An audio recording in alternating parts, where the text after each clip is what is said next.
Fréquence Évasion, Midi-Pyrénées, Languedoc-Roussillon, Provence-Alpes-Côte d'Azur. Fréquence Évasion, la culture du Grand Sud.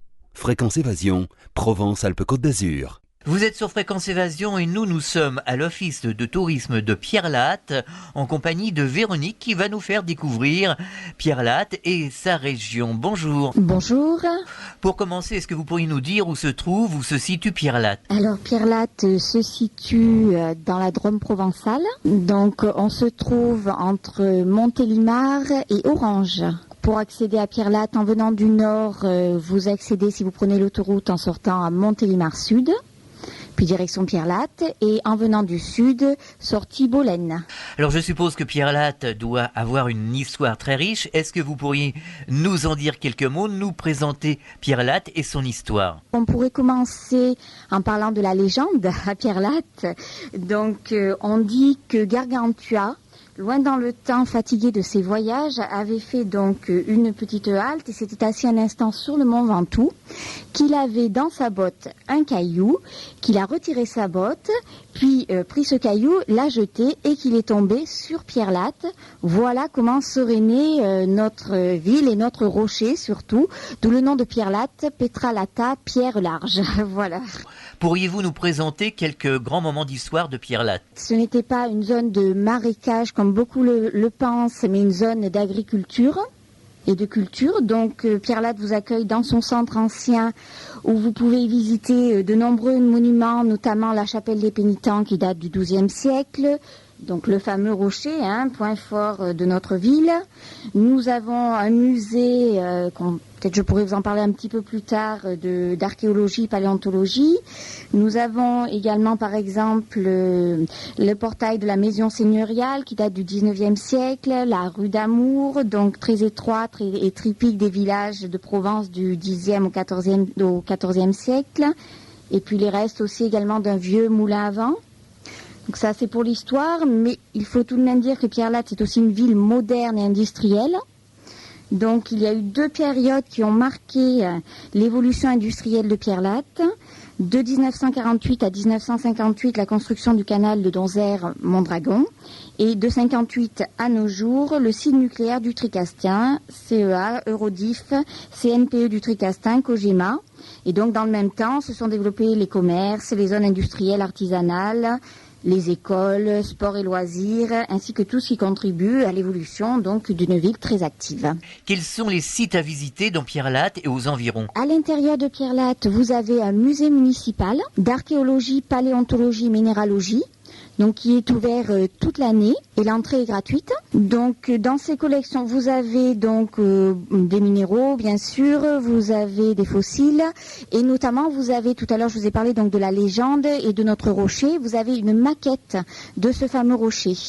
Et au moment de Noël, vous avez également une crèche provençale qui est ouverte, qui est gratuite également à visiter. Sinon à Pierrelatte également, vous avez la ferme crocodile qui est ouverte tous les jours de 9h30 à 19h en été. Et donc, vous pouvez y voir environ 500 crocodiles, des tortues géantes.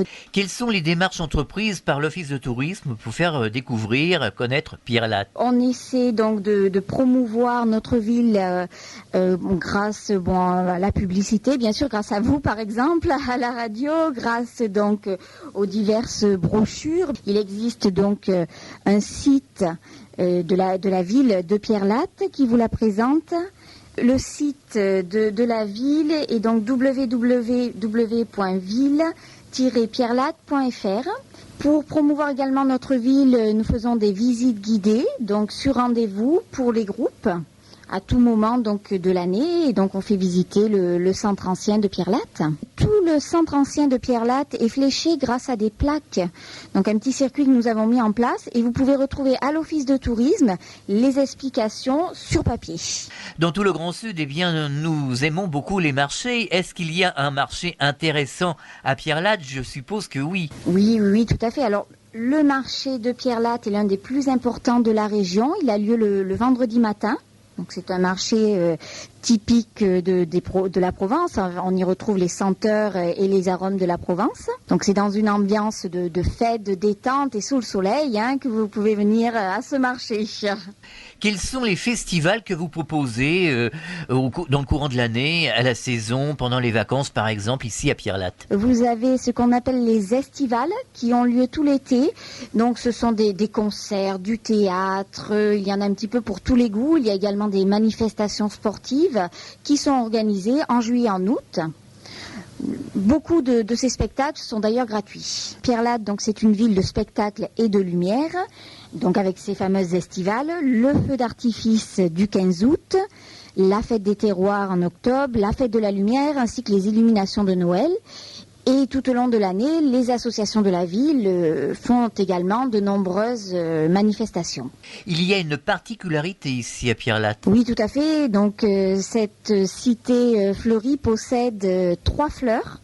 Et vous pouvez y voir par exemple devant l'hôtel de ville une des créations de nos jardiniers, un paon, puis devant la poste un cheval, donc qui sont vraiment magnifiques. Quelles sont les capacités d'accueil que vous avez, que vous offrez à Pierrelatte pour les touristes et pour les gens qui souhaiteraient aussi venir s'installer définitivement, puisqu'il y a une immigration des gens du nord vers le sud. Donc qu'est-ce que vous offrez aussi comme infrastructure? Pour vous accueillir et vous reposer, donc 130 chambres d'hôtel, pour la gourmandise, 19 restaurants et de nombreux commerces sont à votre entière disposition. Au niveau des infrastructures, donc nous possédons des écoles, bien sûr. Nous allons donc de l'école maternelle jusqu'au BTS. Nous avons également de nombreuses associations culturelles et sportives qui ne peuvent donc que contribuer à l'épanouissement des Pierrelatins et des visiteurs également. Nous avons la chance d'habiter dans une ville très bien située, puisque nous sommes à 1h30 de la mer, à 1h30 de la montagne, que nous avons à côté, à proximité de nombreux cours d'eau pour la baignade en été. Nous profitons de la douceur du climat et également de l'été du chant des cigales, ce qui est bien agréable. Et donc de cette tranquillité que nous avons ici. D'ailleurs, cela fait déjà 30 ans que j'habite à Pierrelatte et vous voyez, je ne veux pas en partir.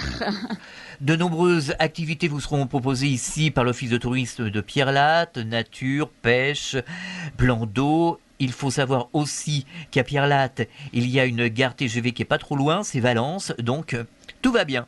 Merci de nous avoir parlé de cette magnifique ville, Pierrelatte. À bientôt sur Fréquence Évasion. Au revoir. Au revoir, merci. Fréquence Évasion.